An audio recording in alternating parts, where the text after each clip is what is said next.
that heavy metal music. I breathe. I breathe heavy metal, my friends. Hello.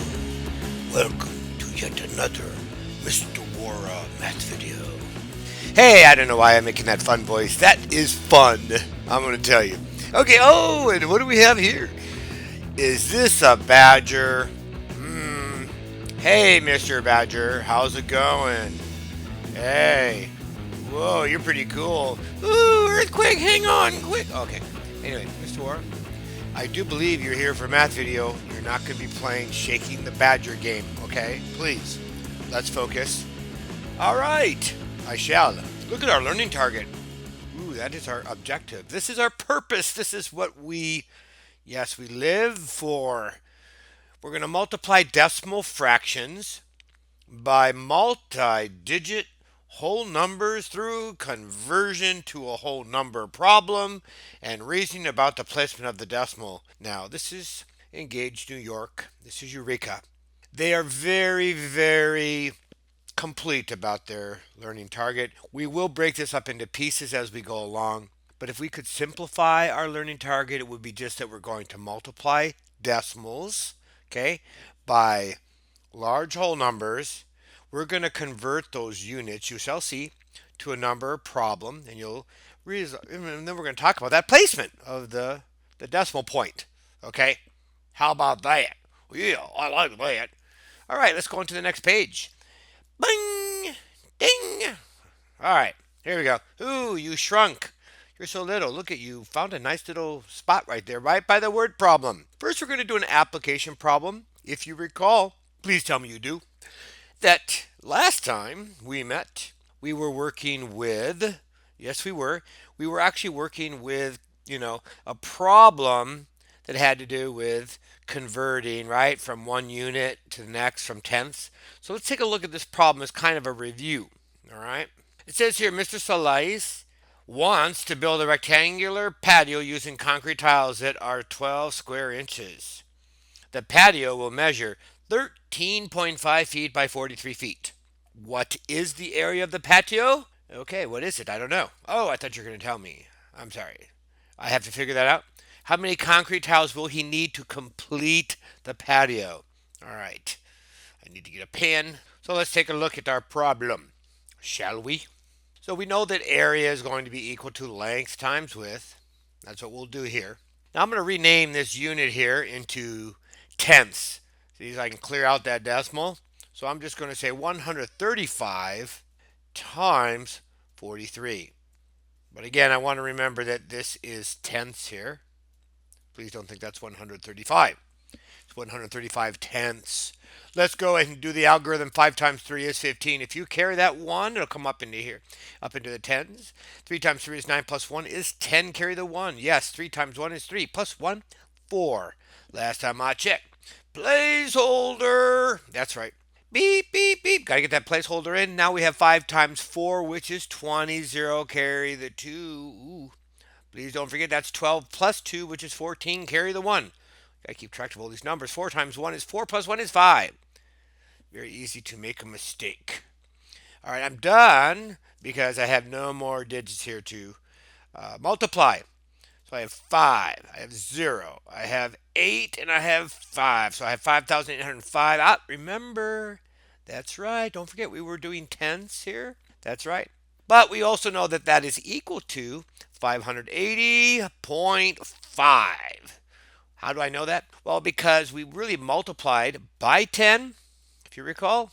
Yes, we did. And so now we're going to divide by 10. And by dividing by 10, it moves the decimal place like so.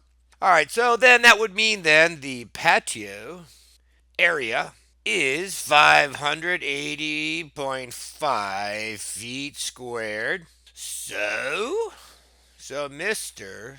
Salais, he will need to buy, let's put a will, 581. Ooh, that 5 is kind of messy.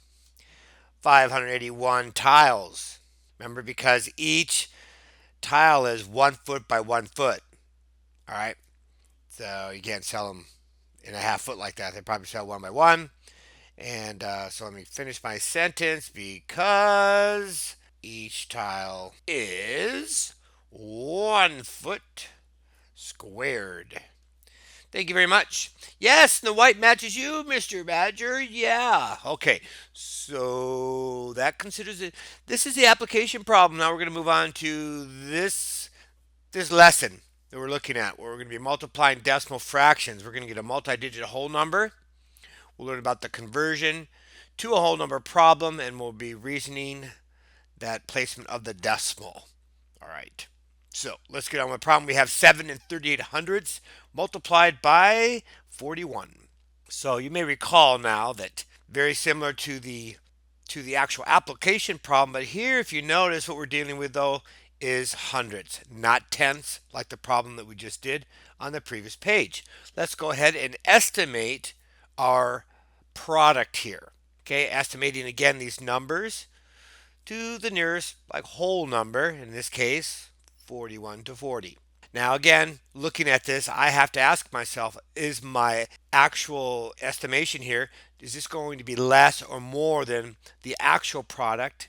And here I'm going to again say, since 7 is less than that factor and 40 is less than 41, I'm going to say that this estimation is going to be less than the actual product. And so when I figure my actual answer, my actual product, it should be greater than 280. We did this before, like review. So again, like before, I would like to rename 7 and 38 hundredths using only hundreds. So as you can see, how many hundreds would that be? Well, yes. If I were to rename that, that would be 738 hundredths is what that would be. That way I can remove the decimal. Now I can go ahead and pull out my good old trusty friend, Mr. Area Model. Yeah, come on out. I have this mathematical practice here as well. We'll take a look at him really quick. Let's see here. Oh, Mr. Badger hiding behind. Very, very good. Don't worry, we wouldn't have left you behind. Okay. This is mathematical practice. I don't know what number this one is. Is this number 8? No.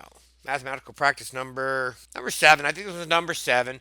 Look for and make use of structure. It says that I can see and understand how numbers and spaces are organized and put together as parts and wholes. Well, here you can see our area model. That's what we're doing. And we noticed we had that along with the other one, modeling for mathematics. This here has a lot more to do with structure, and you'll see that we'll be doing that. So let me go ahead and let this guy go. Goodbye. All right. And now let's do our area model. All right. So now we have our 738 hundredths, right? Times 41. Right? Is that correct? Yes, it is. Let's go ahead and do this. Since look like we had our 3 columns, 3 rows. So I'll put my 40 here, plus 1. And then up here, I'm going to put my 700, plus I have here 30, plus I have 8. Well, the identity property makes this really nice. All I have to do is copy it down. Okay, and now I need to go ahead and move to 700 times 40. All right, well, 7 times 4 is 28. I have 3 powers of 10, making that 28,000. And now I have 30 times 40 is 12 with 2 powers of 10, 1,200, and finally 32, 1 power of 10. Now, I know I say that a lot with 1 power of 10. I'm just sounding that out loud so that you guys start to see that pattern and what happened here. Hey, my line went over? Okay, I don't think I like that. We'll fix you. Fix you right up. It's like surgery. Come on. There you go. Sorry about that. All right. Now we can move on with our partial products. Now we can add our partial products by saying, okay, we could put 28,000, right? Plus, what's the next biggest one? 1,200. 1,200. Then we have 700. Then we have 320. We have 30. We have 8. Now you can see after a while, you can see why this method here, as much as this is really, really good for understanding the place value and partial products, and you can see this could be a lot of work after a while if the numbers got to be too big. Here we just simply have 8 here though. This is nice. 5. Ooh, maybe not so bad. 10. That looks like 12 to me. I'm going to carry that 1 though. 9, 10. 10 means I got to carry the 1. 3 means renaming. So I end up with 30,258. But remember, Those are hundreds because that's what we did to the number. All right? Which means, you're a D, not an A.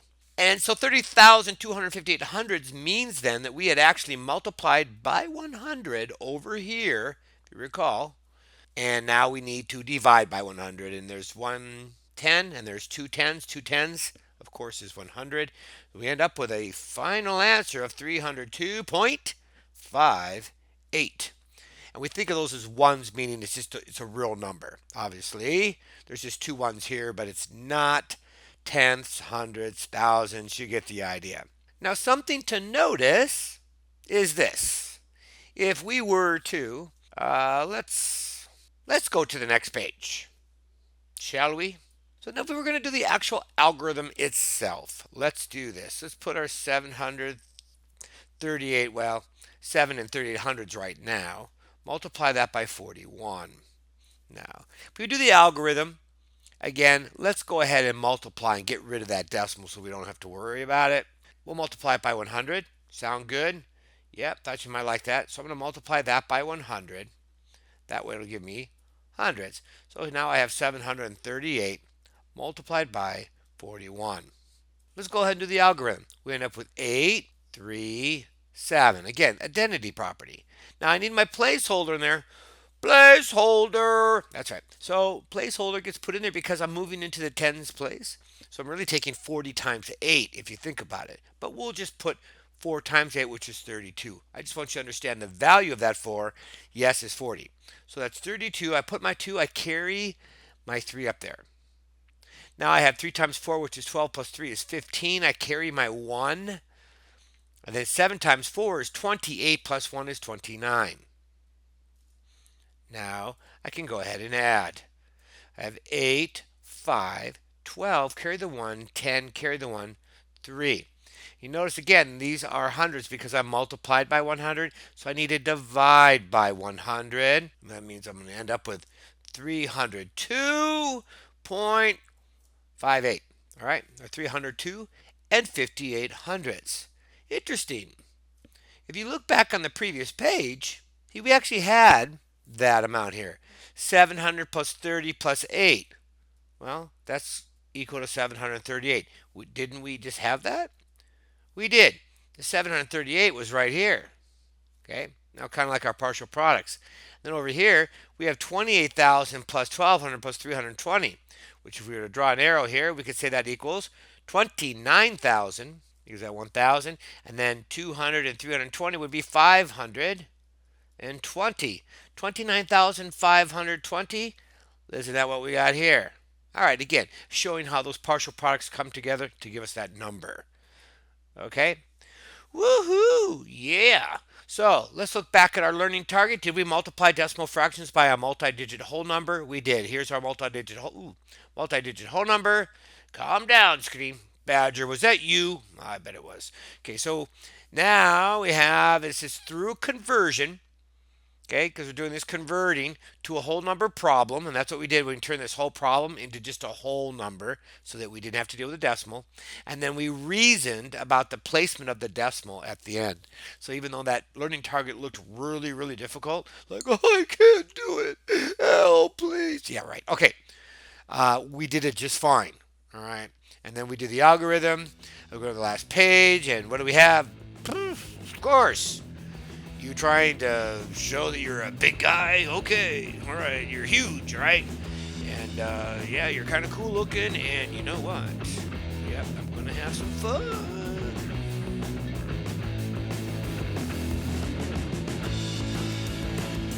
Yeah, how about like a little purple goatee?